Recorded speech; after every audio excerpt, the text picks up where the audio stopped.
Good morning. Welcome to Modesto Junior College. For 104 years, MJC has served the educational needs of our community.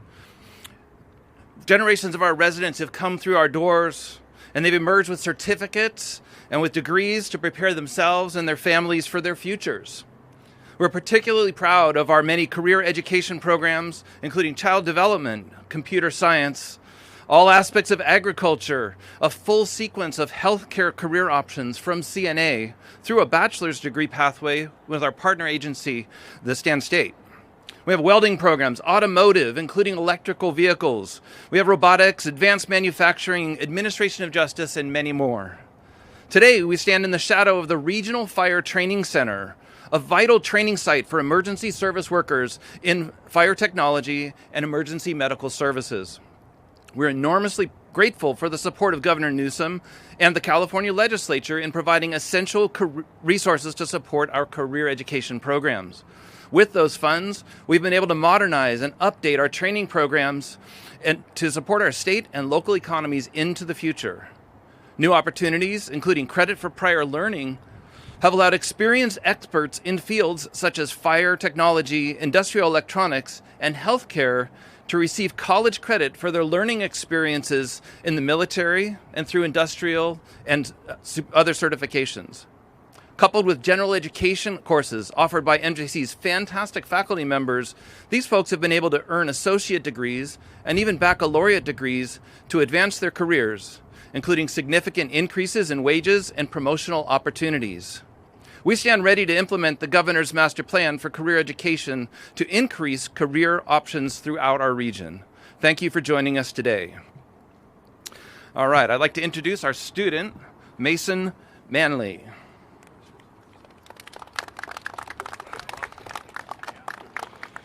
Good morning, everybody. My name's Mason Manley. I'm 21 years old. I'm a student here at MJC. I also volunteer at a volunteer fire agency down the road, Burbank Paradise Fire District. I just wanted to start by saying that this program has been such a great opportunity for me to expand my learning and expand my knowledge. We have a great cadre where they really take care of us, and as you guys can see, top-of-the-line equipment, top-of-the-line training facilities. They really care about the students here. People from my own agency have also gone through this academy, and they have nothing but great things to say about our very diverse cadre. People 5 years plus removed, instructors are still reaching out and seeing if they have a job and seeing what they can do to help out their previous students. So it just makes me proud to be a part of that program. I'm also proud to say that we have a very diverse cadre from a lot of different agencies, so we can learn the skills and different ways to do things from different styles of departments. So we can get a very good idea of what we're going into. Also, another thing I'd like to add is previous stories about people maybe having a career change and coming into this academy late, and the instructors being nothing but open arms and accepting people, and they're looking forward to expanding the fire service and passing it down to that next generation. Now I'll be introducing McKenna Salazar.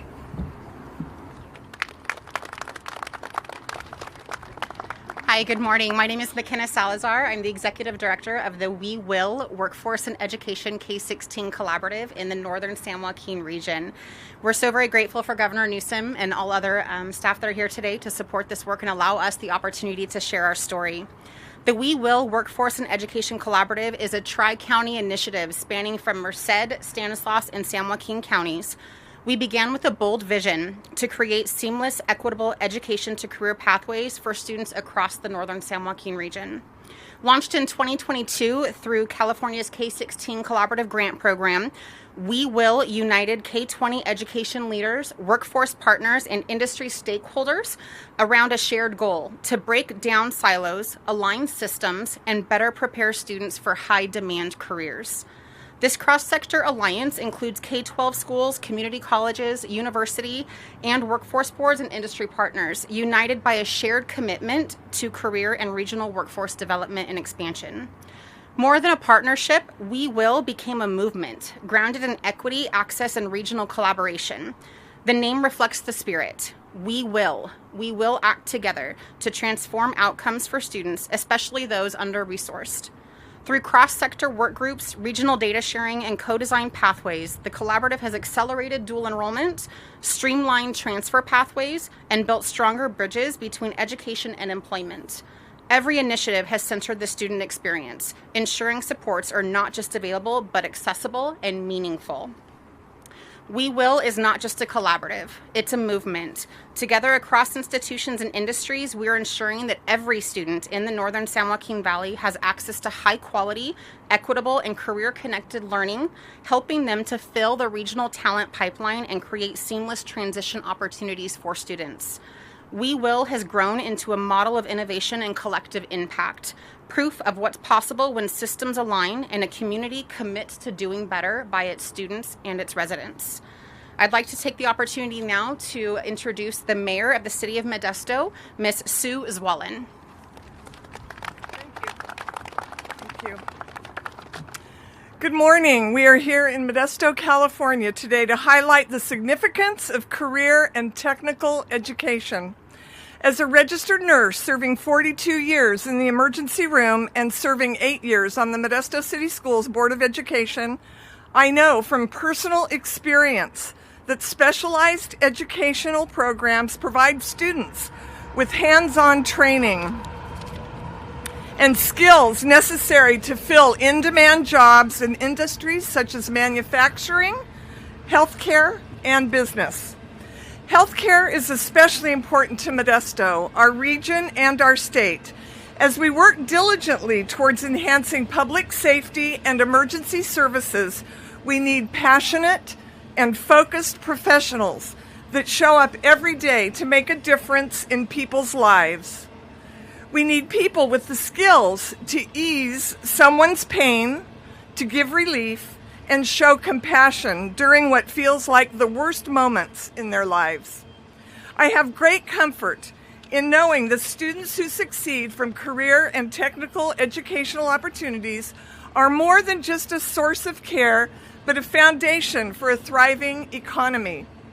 One of the best ways to build for our future is to collaborate with our governor, giving students a career path, making education relevant and innovative, and supporting the needs of our communities. Today, we stand together, ready to empower and support the students who choose career and technical education paths, where a community for one becomes a community for all. Thank you so much, and now I would like to introduce our California State Assemblyman and Chair of our Education Committee, Al Mertucci.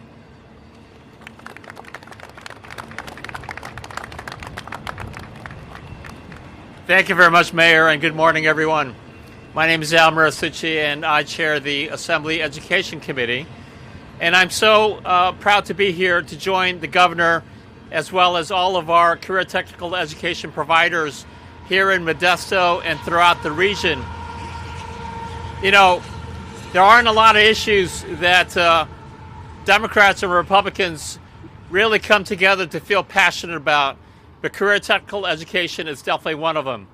And, you know, the last time I was with the governor, we were in Shasta, at the Shasta Community College, and today we are at the Modesto Junior College. And I really commend the governor for focusing, elevating the importance of career technical education, because we know that these programs work.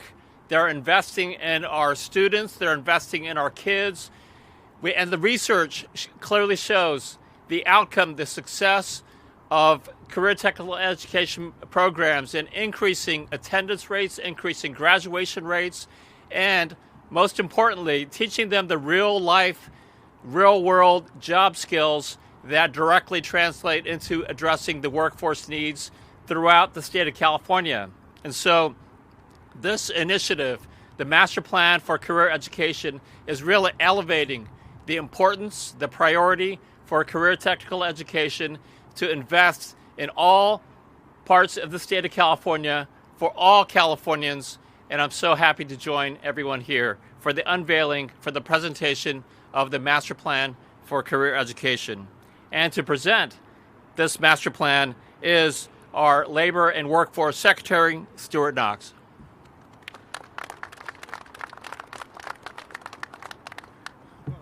Good morning. This is quite an example of a lot of work that's been put in, mostly from the regions, and I think this is mostly about the students that are behind us today, standing behind you. This is about making education easier access points.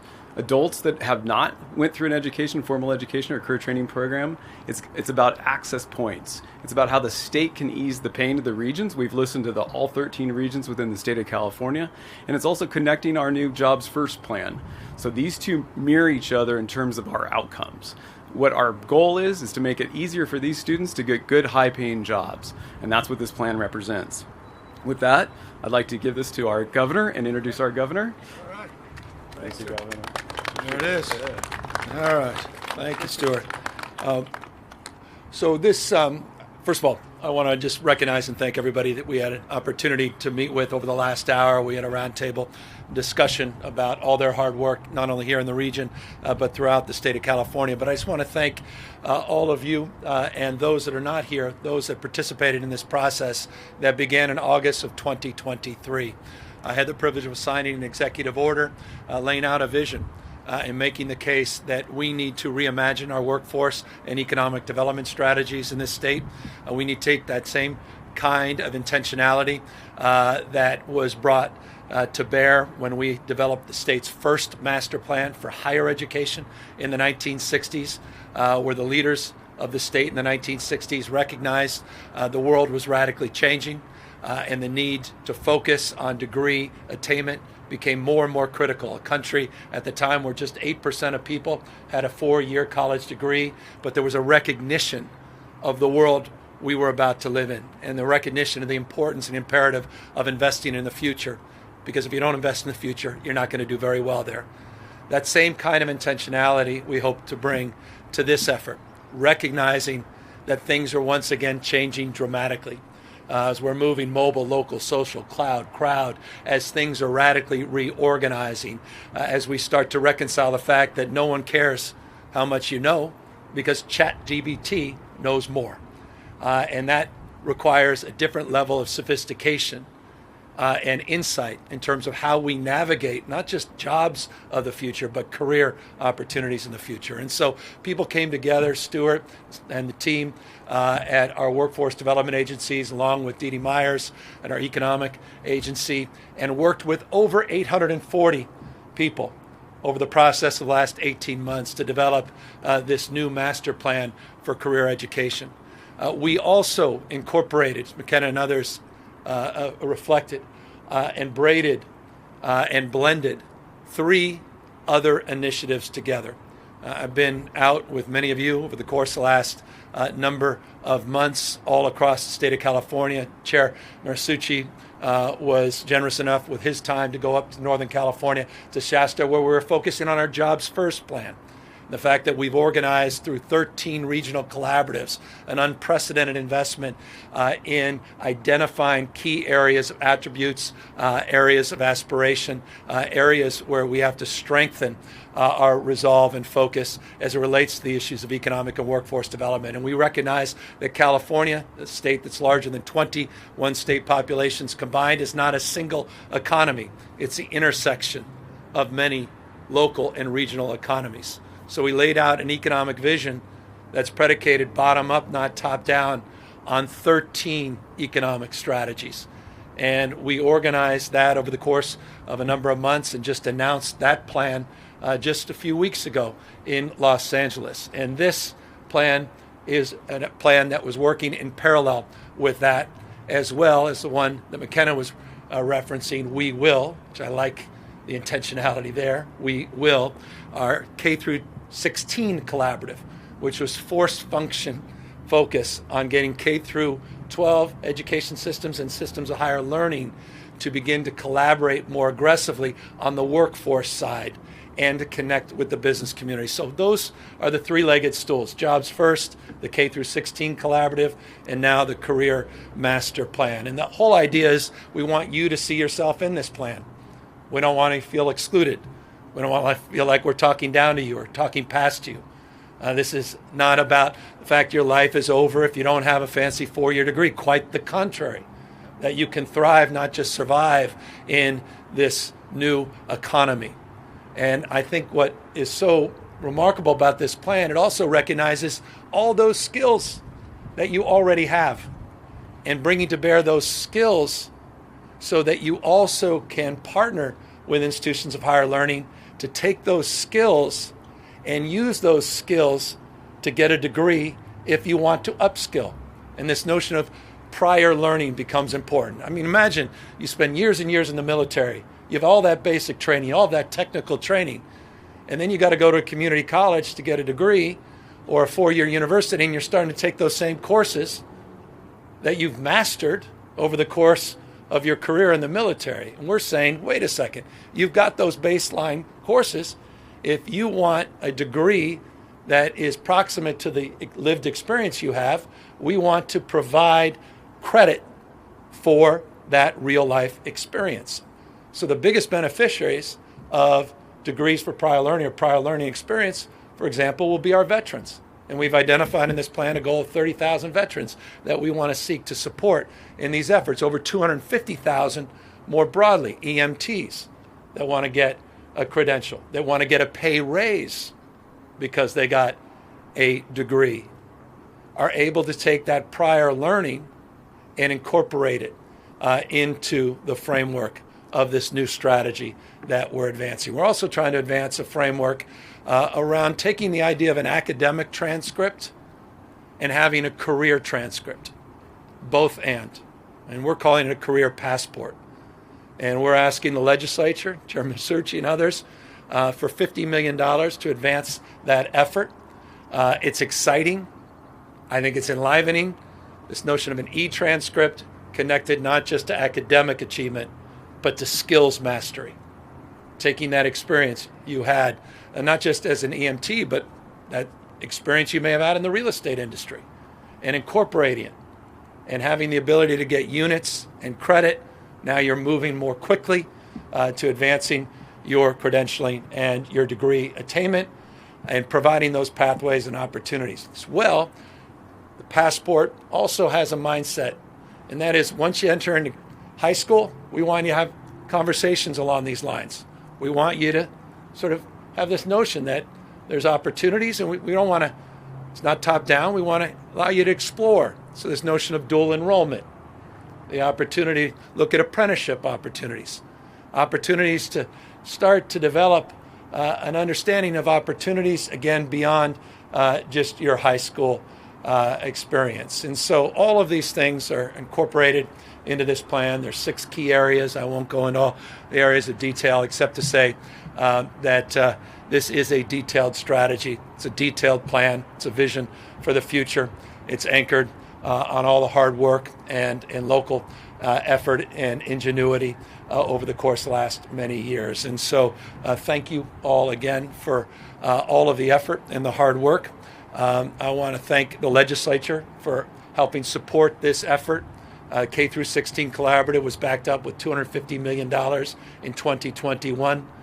Our efforts that were advanced in the executive order on this program also had component parts in terms of strengthening state partnerships and regional partnerships. We're asking for some additional support in this year's budget. Closing is what really distinguishes this. These are not plans that collect dust.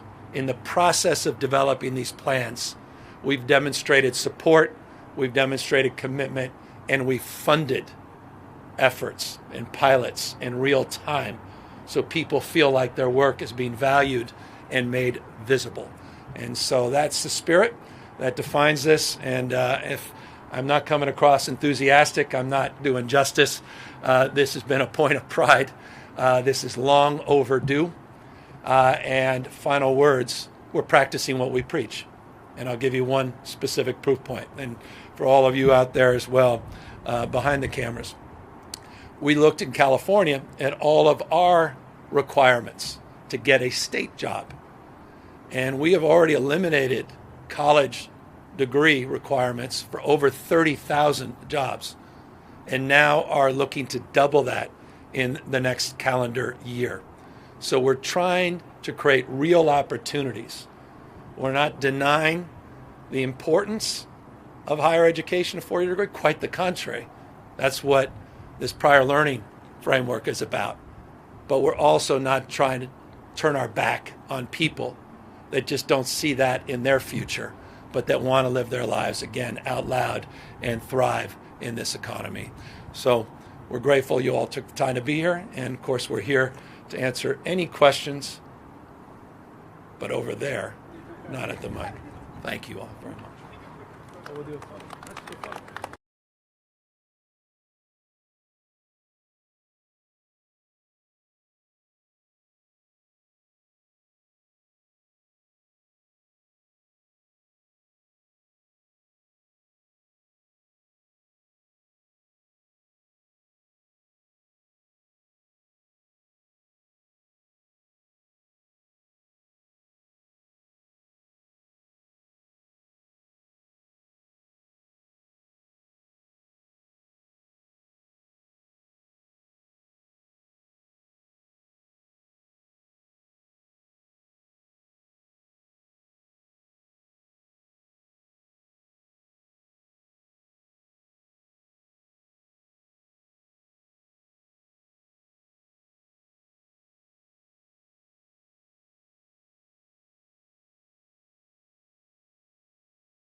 You guys come back. Just, if you guys have any specific questions, stand back here. Come behind. I know, you don't have to be associated with me. Anyway, thank you for all coming out. And as I say, just a point of personal privilege, I want to thank Ben Cheetah, who was on my staff, helped inspire this years and years ago. You don't have to write that down. If you did, that's nice of you. But Ben was critical in helping pull this together, and most importantly, pull all the component parts of this together. There's the state collaboration, which in and of itself was, wrestling with different silos and different agencies and rules and regulations, civil service, and breaking that down, then focusing on the regional components, but connecting the community college, the K through 12 community college and the higher ed systems with all our workforce boards, I think 45 of them, all across the state. This has been, I don't want to, I'm prone to hyperbole, obviously, when it comes to moments like this, but I don't want to understate the significance of this effort in terms of the work that was done, and how I think it really is a compelling vision for the future, where I think more and more people will feel included, and I think that's critical in this state. 37% of the state have four-year degrees, which means the vast majority of people do not. And I think sometimes when we talk about the future, we talk as if the future is going to be bleak or darker if you don't have a degree, and that's not the case. As important as degree attainment is, and we want to make that more compelling option. We want to continue to make it more affordable. We have work to do on the affordability side, but we also want to make a case anew for career opportunities and career paths, again, not just jobs. With that, happy to take any questions. Governor, a couple of questions about this proposal. Since you rolled it out at the end of last year, there were some key components like the digital passport or the coordinating body that you proposed that were met with some criticism from like the LAO and some legislators whose cooperation you would need to get this done. So have you been working with them to work through those, hesitations or doubts about this approach, or can you give us any? Yeah, I'm not familiar of any of the critiques where we haven't chosen the tech platform as it relates to the career passport. We've learned a lot of lessons. I mentioned Alabama, or maybe I didn't mention to you, but I mentioned the roundtable we have. Alabama has a component of a career passport that we've learned from. Indiana has as well. So we're incorporating some lessons learned, some understanding as it relates to those approaches. They'll be part of the conversation we have with Chair Marisucci in the upcoming session. There's $50 million that's component part, and so we'll be dialoguing through that process. As it relates to other independent analyses, we continue to maintain, and as we roll something out, an open mind, an iterative mindset, and look forward, of course, to work with all stakeholders, but most importantly, as it relates to the specific budgetary request, with this guy right here, the chair of the Education Committee, who I'm very grateful took the time to be here, and is not only taking the time to be here, is a big champion of this broader effort, and I have all the confidence in the world it will scrutinize our detailed proposal and make it stronger. And just one more thing on that point. The criticism, it seems like, of doing this through a separate coordinating body is that will take much longer. It could be years to set that up and get these things going. Why take that approach instead of just doing it directly through your office and taking direct action? Sure, I'll take that one. So while the coordinating body is set up, we're actually starting the regional work now. So that within the 13 regions, as we talked about the K-16 collaboratives, that work has already begun. We talk about the California Jobs First. That work is already being done, and it's already in implementation phase. And then in the regions within this work, we've already started some implementation. So we've worked with philanthropy. We have some funding already through philanthropic groups, and that work has already begun. So we've already started to assess their needs, had conversations with them, and developing a strategy. So while the coordinating body at the state level starts to implementation, we're already beginning the work on the ground.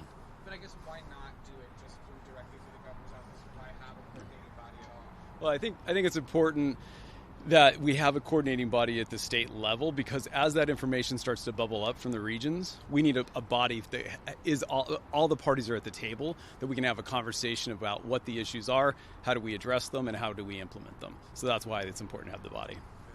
By the way, just on philanthropy, just because thank the Haas Foundation, Stewart Foundation, Ballmer Foundation, Gates Foundation, all of them, including Eli Broad Foundation, all of them were participatory. And I say that, there were a few others, because it shows the breadth of the support from philanthropy in this space, which I think is interesting. And I think they seeded, $1.5 million already. And so it's starting to continue to grow. And that's also another important part of this larger effort.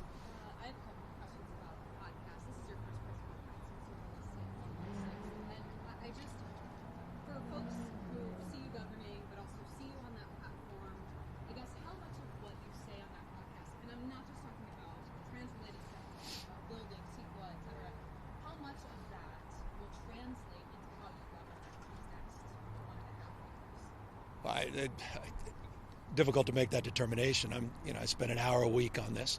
I think I have a conversation tomorrow with someone, and conversation takes many different forms, shapes. Sometimes what you expect will be discussed. Sometimes things come up that are off topic, that become topical. But it's not an agenda-setting effort. I'm not trying to legislate from that prism using this platform.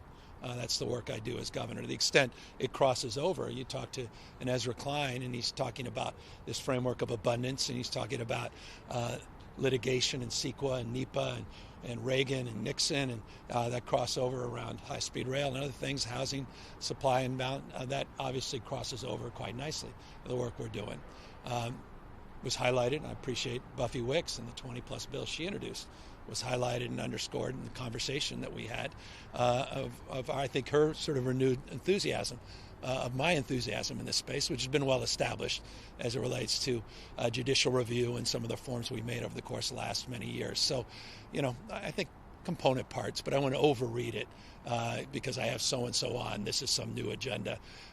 It's what I said it was going to be, which is opportunity to have conversations with people that I agree with and disagree with, to have the kind of conversations that I have in private, but to make them public, to be even more transparent in that process.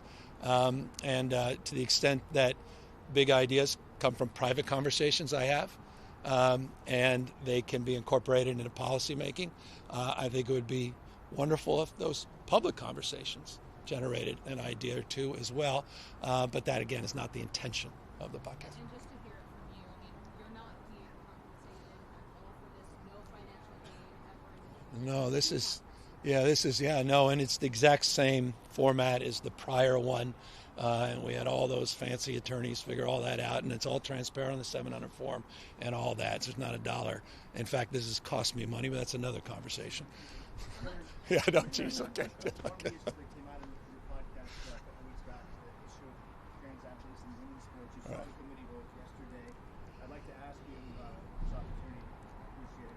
What's your response to that vote?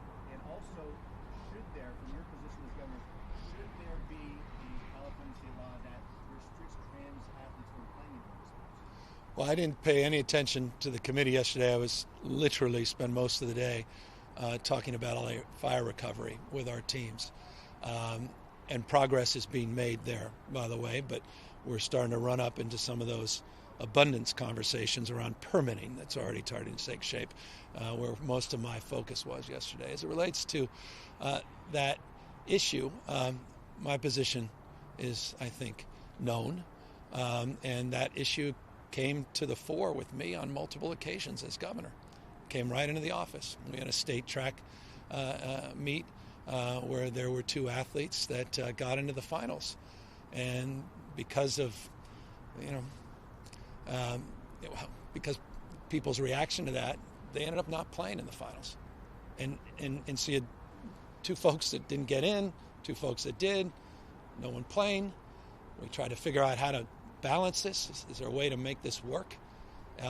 We worked with experts. We literally were talking to some of International Olympic Committee experts. We talked to our own state experts. We were trying to figure this out and couldn't figure it out. And that's my point of view, that I just couldn't figure out how to, quote unquote, make this fair. That said, I don't know there's a bigger champion for LGBTQ rights as an executive in the country. And I mean that. That's done more over the course of decades than I have. And so I'm deeply sensitive and empathetic to the community. And I can't stand those that demean the community and bully the community, talk down and use this to weaponize a political agenda. And I made that point. I said, you can hold both things in your hand in terms of the statement that I made on this at the time. And I continue to make that point. And so I'm looking just for empathy. These kids just want to survive. And so the question you're asking is the question we've been asking ourselves for months and haven't been able to answer. What is that finally? How can you make this fair? And I haven't been able to figure it out. And I'm about as transparent about this as anybody out there, particularly in my party, on this. And to the extent someone can and do it in a way that's respectful and responsible, and can find the kind of balance, then I'm open to that discussion. That said, this is not where all my energy flows. You're talking about a very small number of people, a very small number of athletes. And my responsibility is to address the pressing issues of our time. And this, I think, has been colored in and weaponized by the right to be 10x, 100x bigger than it is. And so my focus is on a myriad of other issues in this state. And to the extent that someone could find that right balance, I would embrace those conversations and the dignity that hopefully presents themselves in that conversations, meaning the humanity around that conversation, not the politics around that conversation. You know, you made some interesting comments to the LA Times in relation to the kind of pushback that you got from those comments, saying that you felt like you understood more than ever some of the right-wing criticisms of how Democrats have handled disagreements around this issue. And that came also a few days after your interview with Bill Maher, where you mentioned feeling like people tried to cancel you. And I'm wondering what you... Well, I don't know about anyone canceling. That has nothing to do with... Well, let me answer the question. Specific. It's broader than that. I think it goes to the broader issue of having conversations with people you disagree with. That's fundamentally what those comments were about. And it's been difficult. It's difficult for some people. Certain people just aren't interested in having conversations with other people, and they have strong opinions about that. And so good people can disagree, and people have strong opinions and have expressed that in dismissive ways. And so I reflected on that, and I do have a bigger understanding. I mean, people don't like being talked down to or passed. People, the world of, not from a gender perspective, this notion of everything's binary. It's this or that. And there's nuance in the world. And I think it's important to have space of nuance. And I'm trying to find that. That's why I'm doing this podcast. And obviously it struck a chord because we're still having this conversation. But I think it's important to have difficult conversations, or even have a civil conversation that may be difficult for people to listen to, because everybody's out there trying to tear each other down. And there's plenty of play. The world is polluted with that. Social media is polluted with that. I offer no value in that space. I'm not trying to tear everybody down. Why am I back in the Central Valley? Because I don't like the way people talk about the Central Valley. I don't like the way people talk down to the folks out in the Central Valley. I made that point on Bill Maher, too. I don't like people talking past these folks. So I keep coming back to make a point. It's consistent with what I've done all my life. I mean, I remember I married in a big Republican family. I don't know how many times I said that, but I don't know if people pay attention to that. What does that mean? That means I love and respect people I politically disagree with. And so for me, having conversations with people I disagree with is consistent with that. Heck, I spend almost, 3 hours in the Oval Office with President Trump. We're engaged in, constant battle of ideas and values, lawsuits, another one we filed yesterday. So, that's the approach. And, there's some strong opinions there, and I was reflecting on those. Anybody else? Mr. Governor, yes. So 2 questions. Speaking of the Trump administration, are you concerned, first of all, how was that letter that the U.S. Secretary of Education wrote you? Are you concerned that they're going to... Well, I haven't even read it. I think it was a press release that I read about before the letter arrived. When letters arrive in the press before they arrive in the mail, they tend to be press releases, not inquiries for common ground. I was surprised, having not yet read the letter, that the Secretary of Education, whose sole job it seems to be is to eliminate her job, is demanding a response to an agency she wants to eliminate. believe it's the same Secretary of Education, not only wants to eliminate the Department of Education, but wants to provide states' rights. I think that was the stated intent. And here she is imposing a national prism, command and control, and trying to influence states' rights on a topic. So, again, I haven't read the details of the letter. I read the press release or what was published around it. But I think you can read between the lines my position. But we'll respond because one should respond always civilly and timely. But it's fundamentally a threat to take away money. There's hundreds and hundreds. I think if I counted the number of threats to this state, I mean, that's on a list. I mean, we can run in 52 different directions every single day on all those threats, and hair on fire and the whole thing. So you adjudicate it, you respond to it, you take it seriously, you make a determination, as we do with the AG's office all the time. Have been. I think we're in 9 lawsuits in 9, 10 weeks, 11 weeks. Which ones are the most serious? Which ones are the most pressing? Which ones do we feel we don't have a solid litigation strategy, or at least there's shaky grounds and whatever it is, and we make those determinations. So I think there were 6 missives or something. I think the New York Times, you wrote that. Maybe it was your writing. I don't know. There's a headline: 6 different things, actions against California that day. Hardly seems coincidental. So there may be something else at work there, and so you just you take a look at it all and make a determination. But we take everything seriously.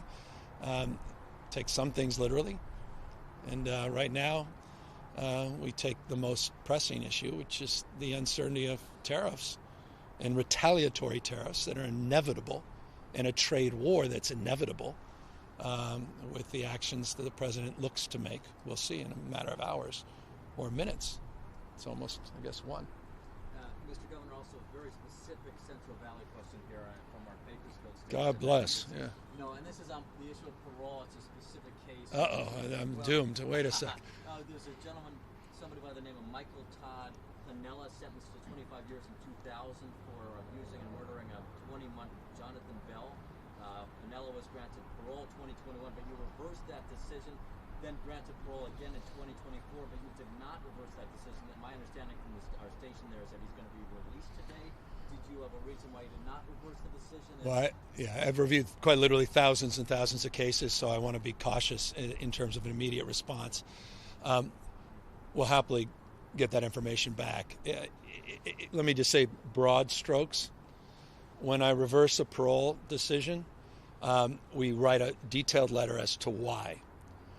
That process then goes to what we call an en banc committee, and they make a determination. Now, it's a reversal. It could be en banc. It could be a technical request of the parole board. But on a reversal, it gives that individual, after a period of time, the opportunity to go back in front of the parole board to address the concerns that we laid out in our reversal notification and letter. And those things are considered as it relates to a subsequent recommendation to me. And I'll consider whether or not that person continued programming, addressed the concerns that I highlighted in the reversal, made progress towards the goal of being rehabilitated, addressing whatever the details may have been with the victims, and then that's the ultimate determination. So that's not atypical. My reversal is not always in perpetuity. There's always an opportunity to come back, address the concerns that were stated. Forgive the long-windedness. It's complicated. Governor, the Steve Rivers kind of raised concerns about the determining of this order, thought there wasn't enough justification or explanation, evidence in the order to explain why they've been brought back. So can you explain a little bit more? I don't know. I mean, my kids, I have 3 kids in public school, and teachers come to work every day. Remarkable heroes, sheroes that clean up the classrooms that are coming to work every single day. We're public servants, and I think it's important to show up for each other, for ourselves, connect with folks that we have disconnected with, create a sense of community, team. I think it strengthens work. I think it output and productivity. I want to see these neighborhoods, these downtowns come back to life. These poor mom and pops, they're out of business or barely holding on, trying to, sandwich store, and they're just desperate to see people back on the sidewalks. I'd like to see people walk in the streets again, sense of community. If I'm a young person, I mentor people all the time. People come to me, can we talk? I'm like, you got to show up. You got to be present. What we're doing, denying the next generation of promotion and opportunity, being seen and heard, they're just on a screen, a flat screen. So we're limiting their career paths as well. And this is 4 days a week. This was the gold standard dream. Give me the flexibility on day 4, with all respect. And we pay people, proud of, good benefits. I think the people of this state deserve our full, energetic commitment. A lot of people are able to do that at home, and so we do exceptions. We're not naive about that. There are certain work classifications, categories that flexibility can extend. But for, I think, the vast majority of us, certainly in my office, we're so much better off, so much more productive, so much more creative when we're together. And final word, biggest crisis in this country is everybody's never been more connected but more alone. Sitting on their device, depressed, isolated, going down the rabbit hole in the gendered world of social media, and all of a sudden Andrew Tate is your new mentor. God help, I'm not looking at you, the camera. And we see what's happening to our young men. There's some serious things here that to me are all, I'm pulling threads here. And hopefully you guys are editing this out, but I just really feel strongly we need to get out of Facebook and get back on the street and see people's faces. We went from 2 to 4. That may be my contribution to this cause. But if people want to get back 5 days a week, I think we'll all be better off. And if they'd like to do that for their own professional development, I certainly think we're down. We're trying to just get you 6 days, not 7. Right. She's currently 7, so we'll see. If I can ask just one last question about Javier Becerra announced his candidacy for governor. Your thoughts on Javier Becerra as a candidate for governor in the field right now, and the likelihood or possibility that Kamala Harris could still enter that mix?